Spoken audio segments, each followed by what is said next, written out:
Bom dia. Bom dia, Igor. Bom dia, Débora. Bom dia, Luíde.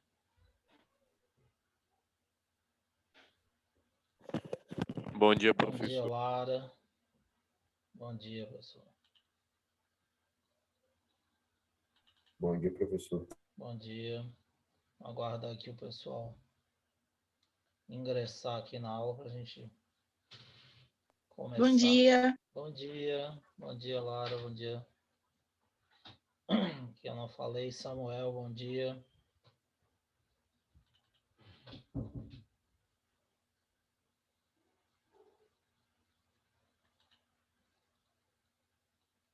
Aguardar aqui todo mundo entrar para a gente começar.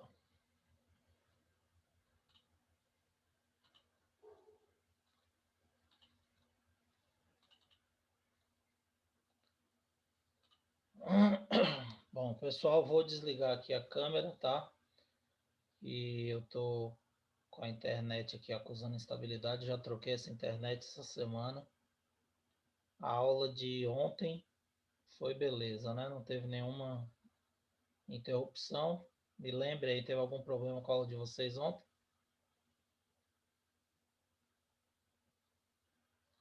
Na hora que eu dei aula para vocês ontem, teve algum problema, alguma interrupção?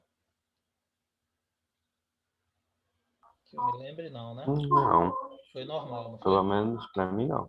Eu acho que foi normal a aula de ontem. Mas hoje eu dei aula para o primeiro ano e já tive problema aqui com a internet. Mudei ontem, segunda-feira eu troquei essa internet, mas aqui já hoje já deu problema de novo. Já chamei o técnico de novo aqui. Por isso eu vou desligar a câmera novamente para ver se a gente consegue transmitir a aula sem quedas. Tá? Mas se tiver algum problema, você já sabe que a minha internet não está muito boa. Aí eu peço paciência para vocês que eu tô. Já chamei o técnico, estou aguardando aqui para ver. Mas tomara que não tenha nada, não. Vou desligar a câmera, qualquer coisa vocês abram o microfone aí e perguntam, tá? Bom, meus queridos, nós vamos continuar a nossa revisão de hidrostática. Como eu falei para vocês, nós temos na sexta-feira que vem uma atividade avaliativa. E essa atividade avaliativa é justamente sobre todo o conteúdo de hidrostática. Na última aula a gente falou dos exemplos de empuxo e começamos a revisar todo o conteúdo de hidrostática. Falamos de densidade, massa específica, pressão, né? Falamos do princípio de Stevens, pressão hidrostática, pressão total, vasos comunicantes, certo?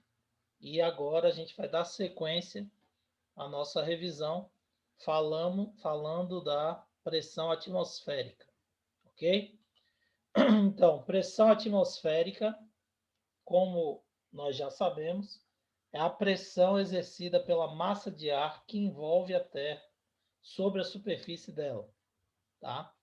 Essa pressão atmosférica que eu disse para vocês, que numa atmosfera terrestre completa, que tem cerca de 30 quilômetros de espessura, a nível do mar você vai ter uma atmosfera completa, e essa atmosfera completa vai gerar uma pressão de 100 mil newtons aproximadamente por metro quadrado, ou seja, uma pressão muito grande, 100 mil newtons por metro quadrado. Quer dizer que a cada metro quadrado você tem 100 mil newtons de força atuando sobre ele. Bom, essa pressão de 100 mil newtons por metro quadrado, ela é uma pressão que corresponde à pressão de um atm. Um atm é a pressão de uma atmosfera, tá? Então, pressão de um atm equivale a aproximadamente 100 mil newtons por metro quadrado. É a pressão de uma atmosfera. Só que essa pressão de uma atmosfera, ela é a pressão equivalente a 76 centímetros de mercúrio no barômetro, tá? O barômetro é um aparelho desenvolvido a partir do experimento de Torricelli, que é utilizado para medir a pressão, certo? Então, o barômetro, ele mede a pressão, qualquer pressão, mas no caso do experimento de Torricelli, ele foi utilizado para medir a pressão atmosférica. E como é que foi feito? Então, lembrando aí, Torricelli pegou um tubo com 1 metro de comprimento, 100 centímetros, cheio de mercúrio. Com a extremidade tampada, ele virou esse tubo dentro de um recipiente onde você também tinha mercúrio, certo? Então, você teria o recipiente com o mesmo líquido que você tem no tubo. Os dois são mercúrio.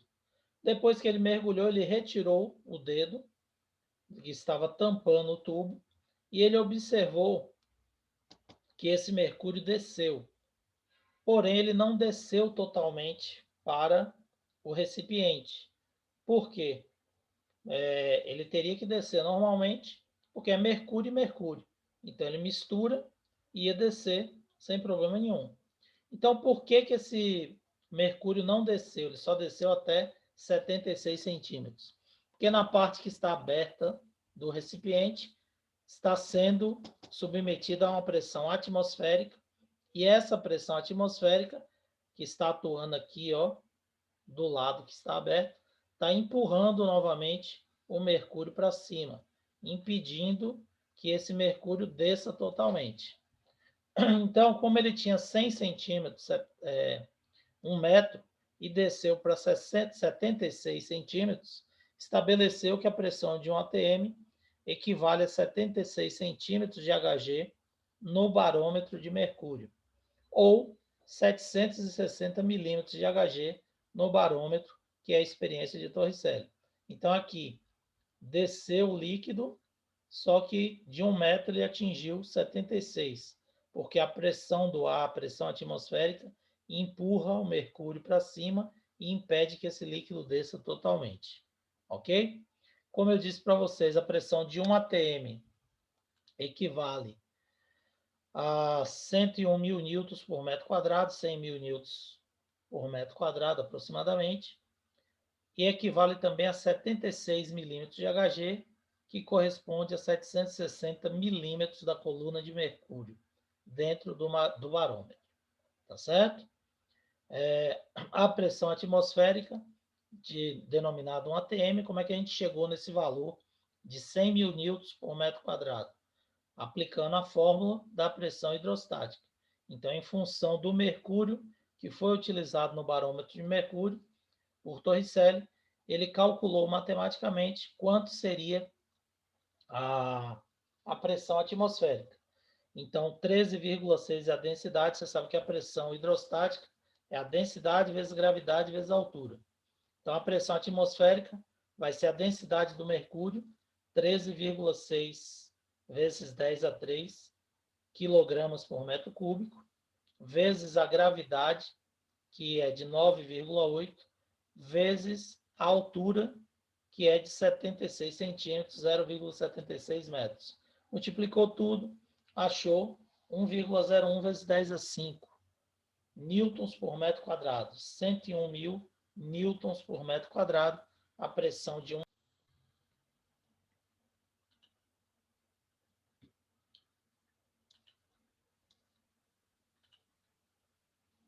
Pessoal, caiu a internet, voltou aí para todo mundo.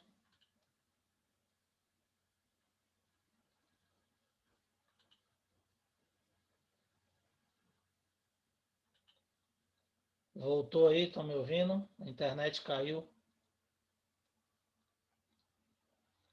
Voltou aí para todo mundo? Professor, Voltou aí para vocês? voltou. Beleza, a internet caiu aí, tá?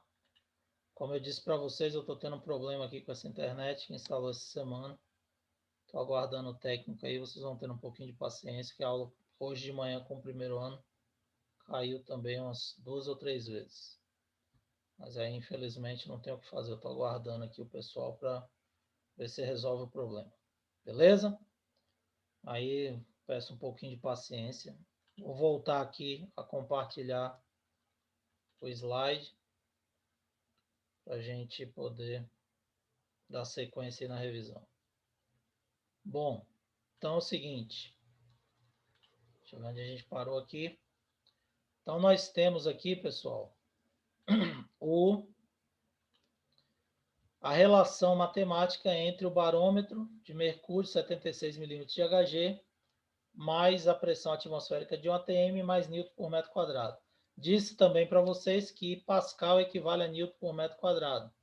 Então, 1 Pascal equivale a 1 Newton por metro quadrado, ou 100 mil newtons por metro quadrado equivale a 100 Pascal, 100 mil Pascal, que é a pressão de uma atmosfera, tá? Mas as que vocês mais vão utilizar unidades é ATM, milímetros de Hg e Newton por metro quadrado. E a relação é essa aí, beleza? Bom, teve uma aula que eu falei para vocês, acho que coloquei até uma questão, falando que se o barômetro de mercúrio fosse feito de água, seria possível fazer um barômetro com água? Seria, tá? Mas como a densidade da água é cerca de 13,6 vezes menor do que a do mercúrio, o que ia acontecer? Você teria que ter uma coluna cerca de 13,6 vezes maior do que a coluna de mercúrio para equilibrar essa pressão atmosférica. Então, se você multiplicar isso daqui por 76 centímetros, que foi a de mercúrio, você vai ter mais de 10 metros, 10,34 metros de altura para você fazer um barômetro com água, utilizando água, ok? Poderia fazer, poderia, porque a água é um fluido, a pressão atmosférica empurra a água para cima.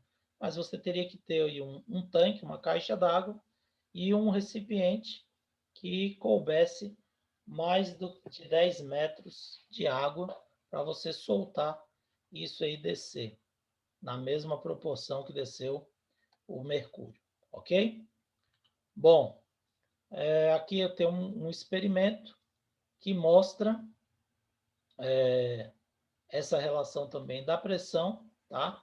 Então, você tem o ar quente, então você tem o ar dentro da lata é expulso por aquecimento. Você botou a lata para aquecer, o ar quente vai sair, certo?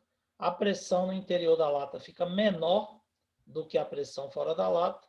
Qualquer resfriamento, a pressão atmosférica vai atuar com maior intensidade e amassar essa lata.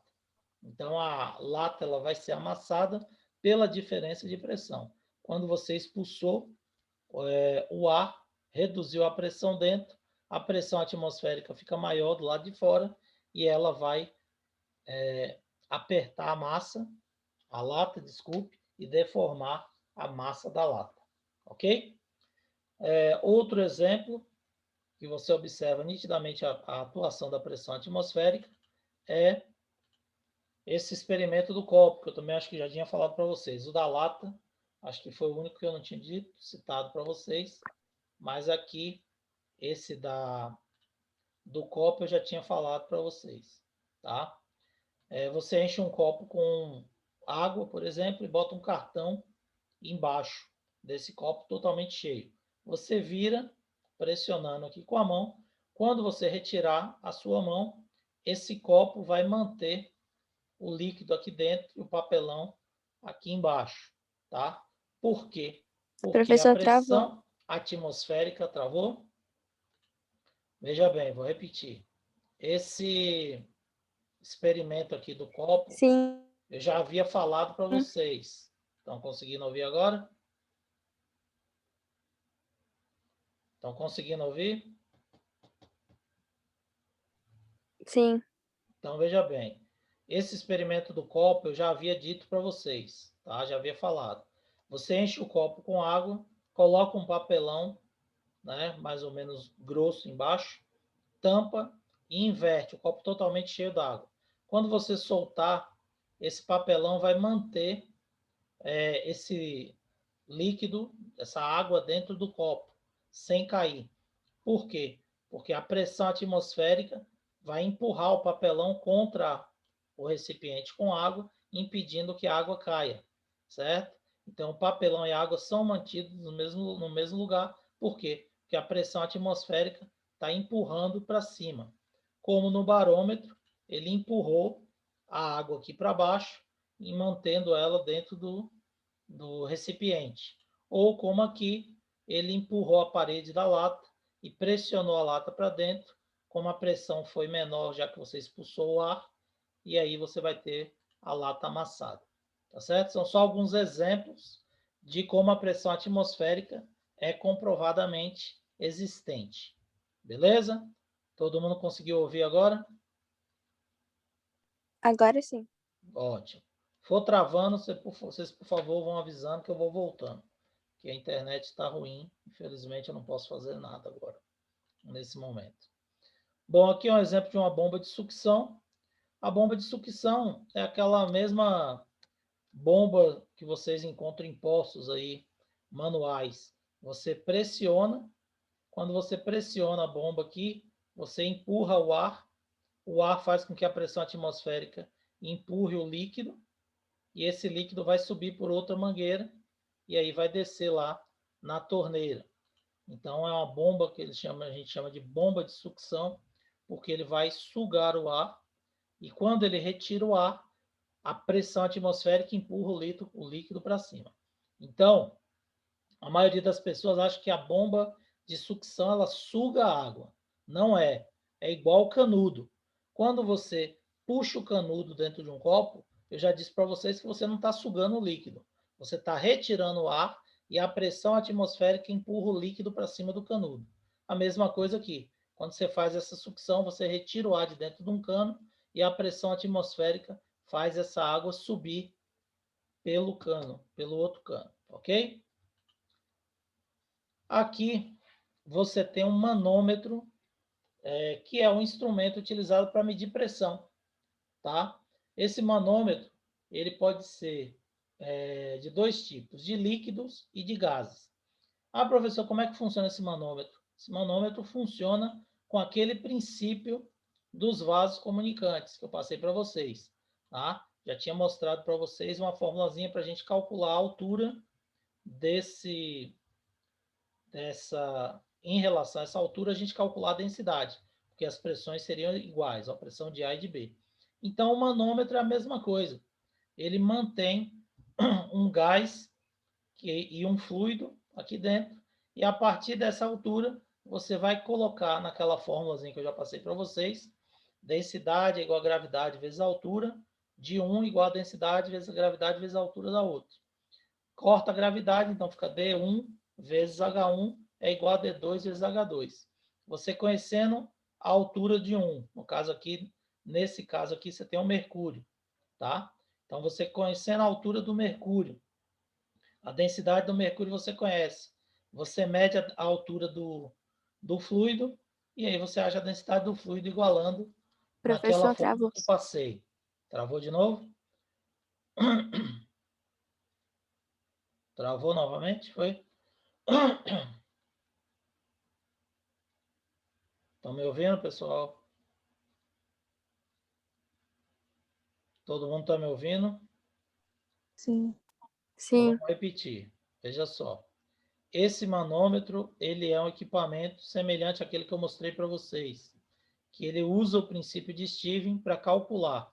Então, no princípio de Stevens, vasos comunicantes, a pressão de um é igual à pressão do outro. Então, a pressão de A é igual à pressão de B. Como é que você vai calcular? Você vai pegar densidade vezes gravidade vezes a altura de um, vai ser igual a densidade vezes gravidade vezes a altura do outro. E aí você corta a gravidade, você não precisa usar essa fórmula do jeito que está aqui embaixo, basta usar aquela que eu passei para vocês. Densidade vezes a altura de 1 é igual a densidade vezes a altura do 2. Então você consegue determinar aí a densidade de um e a densidade do outro através dessa comparação. E aí, depois que você tem a densidade, você joga na fórmula e acha a pressão, certo? Então, aqui, por exemplo, você tem um manômetro com mercúrio. Você sabe a densidade do mercúrio, você tem a altura do mercúrio, Travou você de novo, mede professor. a altura, Falta um pouco. travou? Aqui, ó, no manômetro de mercúrio, você tem a altura do mercúrio, a densidade do mercúrio. Ele vai medir a altura do fluido, que você quer determinar a densidade, e aí você bota D do mercúrio vezes a altura de mercúrio é igual a densidade do fluido vezes a altura do fluido, que vai estar registrado aqui. E aí você consegue achar a densidade do fluido. Joga na fórmula e acha a pressão. A pressão vai ser a pressão do gás mais a pressão hidrostática, certo? Com a densidade você acha a pressão hidrostática e aí você pode calcular a pressão do gás, certo? Se você quiser. Ou a pressão do fluido, já que você vai ter a pressão do gás e a atmosférica. Então você pode calcular qualquer pressão, ou a atmosférica, ou a do gás, ou a do fluido que está dentro do manômetro, ok? A mesma coisa aqui, só que aqui o manômetro é de gás, então não tem o mercúrio. O que acontece? Você abre o gás vai ocupar uma altura, então você conhece a densidade do gás, conhece a altura, vê a altura do fluido, e aí você, comparando, usando aquela fórmula, você acha a H do gás vezes a densidade do gás é igual a densidade do fluido vezes H do fluido que vai estar aqui no aparelho. Você acha a densidade do fluido, depois pode calcular a pressão do fluido, ou a pressão do gás, ou a atmosférica, desde que você tenha as outras. Tá certo? Então, é um princípio que utiliza aquela fórmula que eu passei para vocês de vasos comunicantes. Beleza? Todo mundo ouviu agora? Alguma dúvida? Posso continuar? Ô, professor, Sim. Pois não, eu Ana? fico meio confusa nesse cálculo aí, Sim. da Pode questão falar. de, tipo, descobrir a altura. Na hora de A jogar a altura, fórmula, eu fico veja bem, confusa a nessa altura você parte. não vai descobrir, tá? A altura ela é medida no aparelho, ó. Então, quando você jogou o mercúrio aqui, o gás pressiona o mercúrio atinge a coluna, aí tem a altura do mercúrio e tem a altura do fluido. Então, você mede no aparelho a altura. Aí você joga, como as densidades são iguais, densidade é gravidade vezes a altura vezes a densidade. Vou voltar lá para você entender o slide que eu mostrei para vocês. Aqui, ó. Tá vendo? A pressão, como é um vaso comunicante, o princípio de Steve. Então, a pressão de um é igual à pressão do outro. Pressão vai ser o quê? Densidade vezes gravidade vezes altura. Densidade vezes gravidade vezes altura. Você pode cortar a gravidade e aí você joga nessa relação. D1 vezes H1 é igual a D2 vezes H2. E aí você consegue determinar a densidade de um naquele aparelho, já que você conhece a densidade do elemento que está dentro do aparelho, que pode ser o mercúrio ou o gás, e a altura dele. Quando você liga o aparelho, ele dá a altura do fluido, e aí, através dessa relação, você consegue achar a densidade do fluido que você quer medir. Conseguiu entender?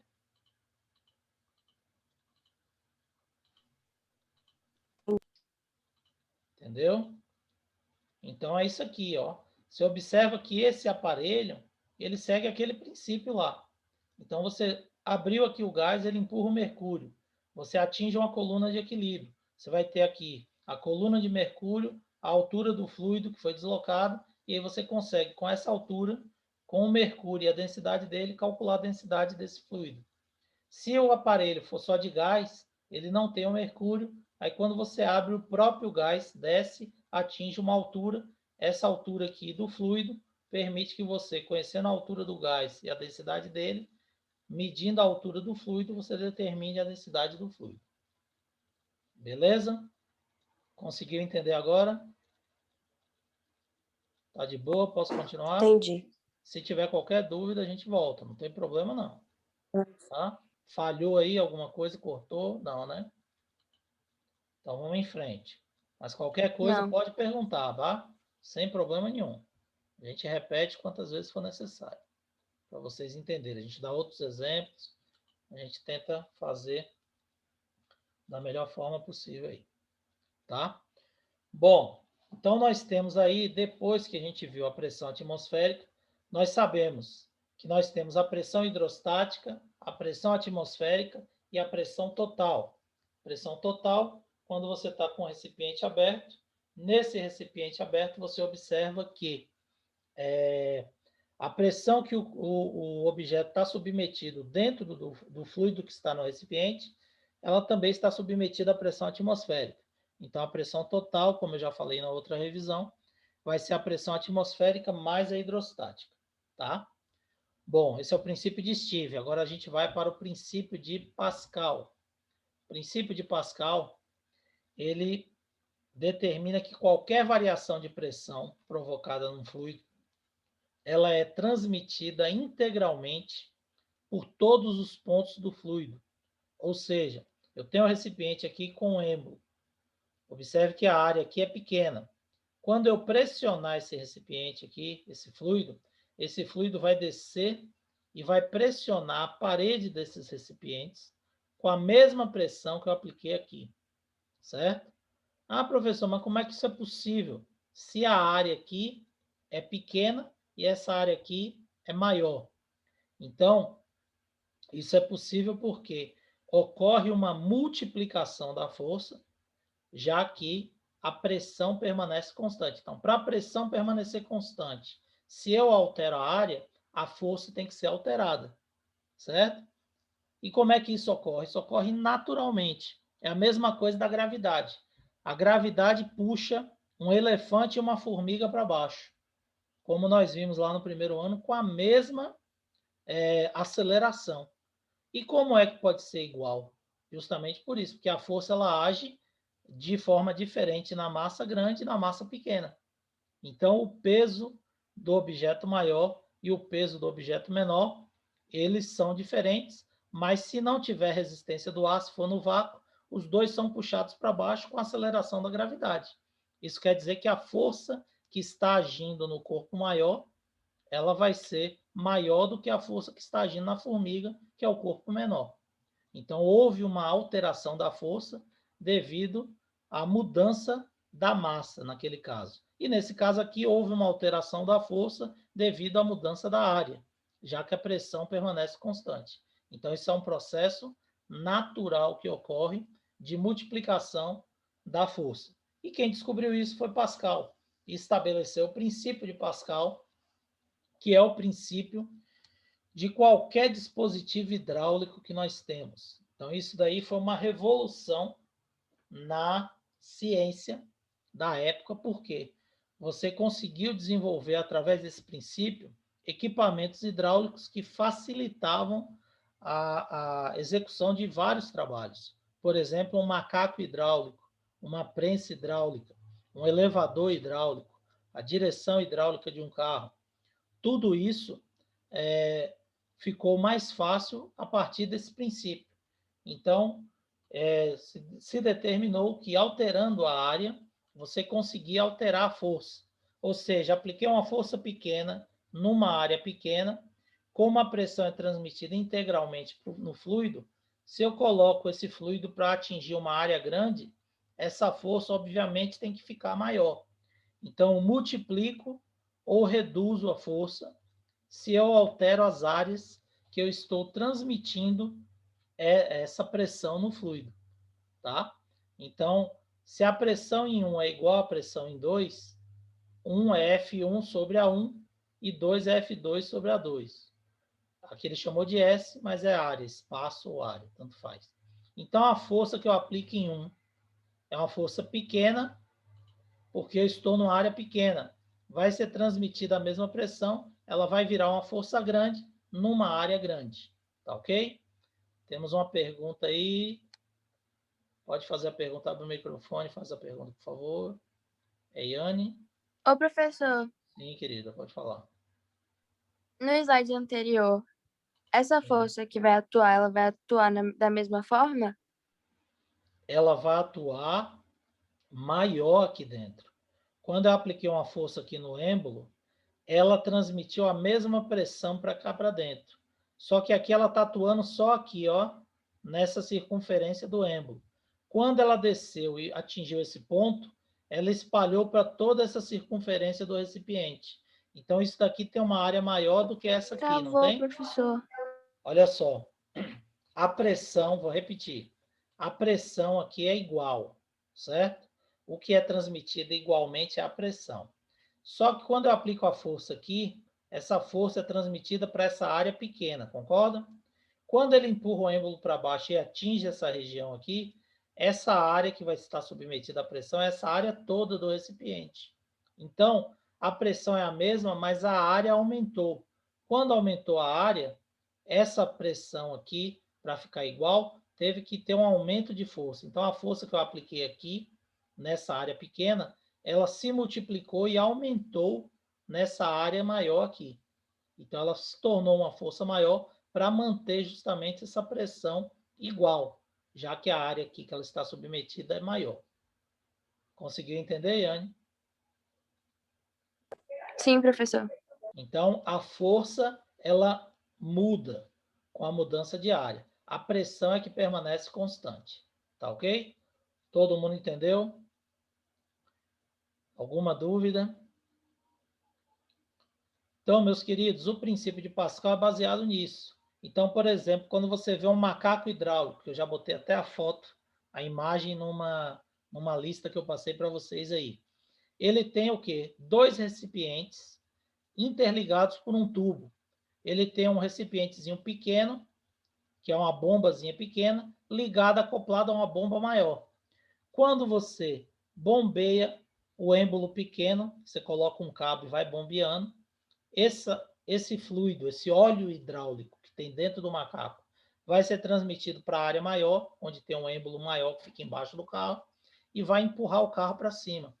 Então, você vai aplicar uma força pequena numa área pequena, essa força vai virar uma força maior numa área maior que está na base do carro, e aí você vai conseguir suspender o carro aplicando uma força pequena, utilizando esse princípio hidráulico. A mesma coisa ocorre com a direção hidráulica do carro, com o macaco hidráulico e assim sucessivamente. Certo?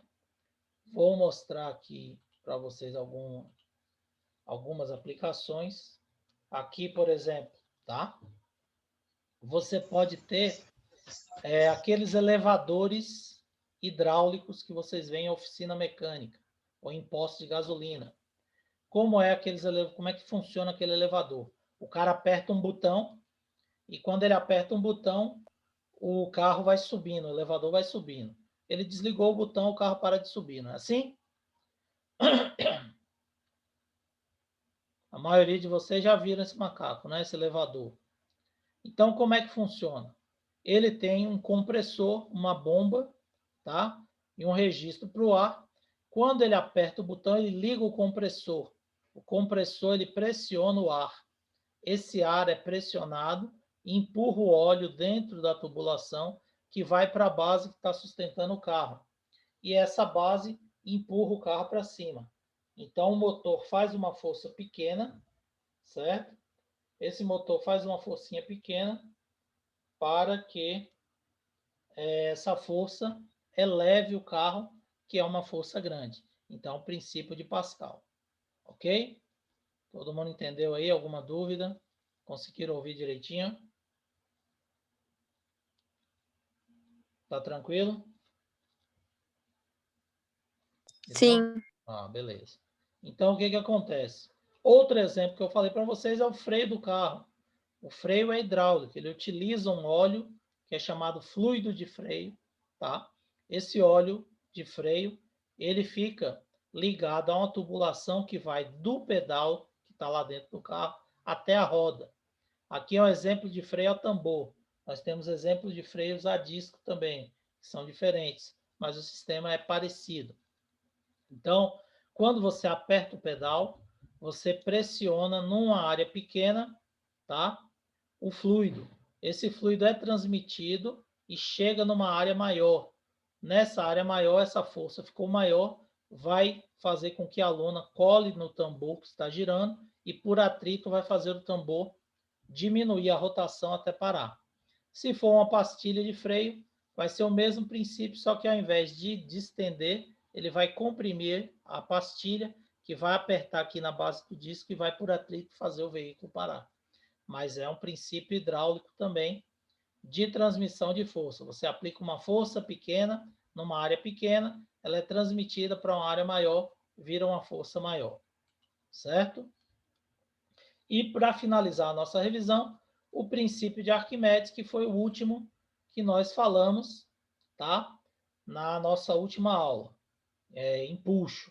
Então, o princípio de Arquimedes, ele diz que todo corpo que foi imerso total ou parcialmente num fluido, ele fica sob a ação de uma força vertical para cima, tá?